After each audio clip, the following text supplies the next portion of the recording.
How you doing, Jeff Zimfer? Welcome to another episode of Loan Officer Marketing TV. So, just a quick lesson this week on today's episode about failure. And I figured, there's a great example. There's always examples in history that we can take for lessons that we can use and apply in our business and our life. And this week I want to share with you a lesson that I was recently reading that I learned from Thomas Edison, who's one who knows a lot about success, but also who knows a lot about failure. Now, it's kind of interesting that obviously Thomas Edison is recognized as one of the greatest inventors of all time, right?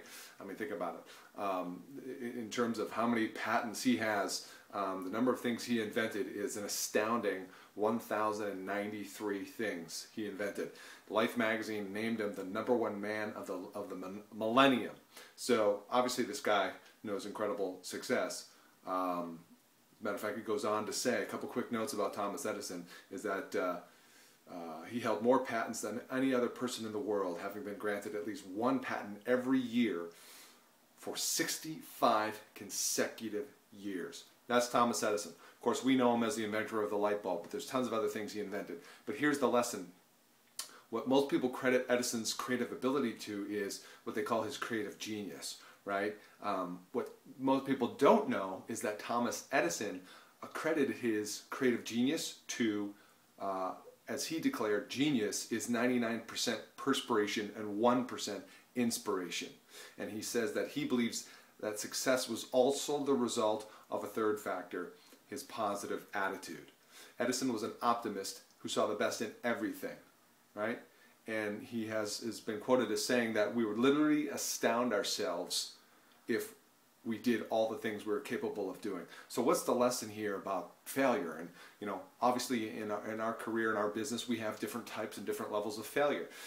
So as I share this with you, I want you to think about in the context of how you deal with failure, because there's a great story about Edison, and if you could really summarize his incredible optimism and his belief about what's possible and not being negative and things like that. Most notably was that Edison's lab had burned down. Now, some interesting things about Edison's lab is that it wasn't just this tiny little building, right, where they conduct these little experiments. At this time, when this huge fire happened in Edison's lab, he was world famous. The lab was world famous. It was in West Orange, New Jersey, right? It was a 14-building complex, right, that he called his Invention factory, right? Its main building was massive, greater size than 3 football fields. Can you picture that? 3 football fields in size, just one of the 14 buildings. Massive, right? Taking up multiple blocks in New Jersey there. And this is where from this base that he and his staff conceived of a lot of the inventions. They developed prototypes, right? They manufactured products, and then they shipped them to customers, right, from this one location. And it became a modern model for research and manufacturing.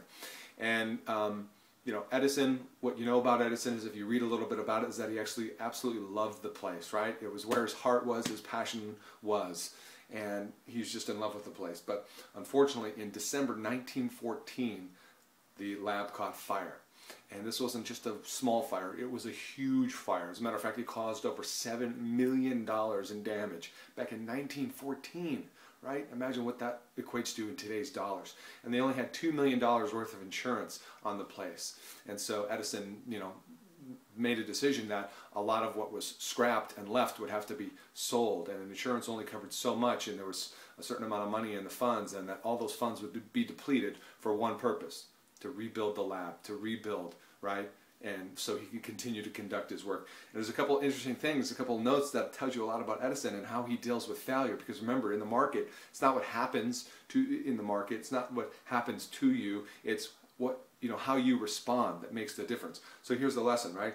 As Edison stood outside and watched his lab burn, he's reported to have said, "Kids, go get your mother. She'll never see another fire like this one." Kind of an interesting perspective, right? Imagine if your life's work, your life's possession burned up in flames in front of you, right? Do you think you'd deal with it like that? What about when you have loans that don't fund? What about when you have deals that go south? What about when you have buyers who choose someone else over you? What about when you have realtors who don't send you that loan that they promised you? Or realtors who wind up sending their business elsewhere? Or relationships that end? What about when things don't go right for you in your business? How do you respond, right? Do you say like Edison did, well, I'm pretty much burned out for tonight, we've done all we can do. Let's all show up back here tomorrow and begin the rebuilding process. Is that your approach when things don't go your way? If so, you know the one secret, one of the few key ingredients that top achievers know, and that is this, is that real success comes from, lasting success comes from possessing a positive outlook on life. And understanding that it's not the market, it's not what happens, it's not any of that, it's none of the external factors, it's what you do, how you respond, and what you do about what happens in the market. So what about you? How do you respond when things don't go your way? I'd love to hear your comments, share them below, and what you think of this lesson here. Right? And remember, during this time, Edison was 67 years old. 67 years old. Had already accomplished incredible things in his life. But what he said after this tragedy is, I am 67, but I'm not too old to make a fresh start. I've been through a lot of things like this.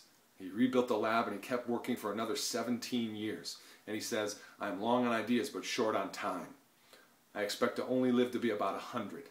And he died at age 84. And if Edison hadn't been such a positive person, he would have never achieved the incredible success he did as an inventor.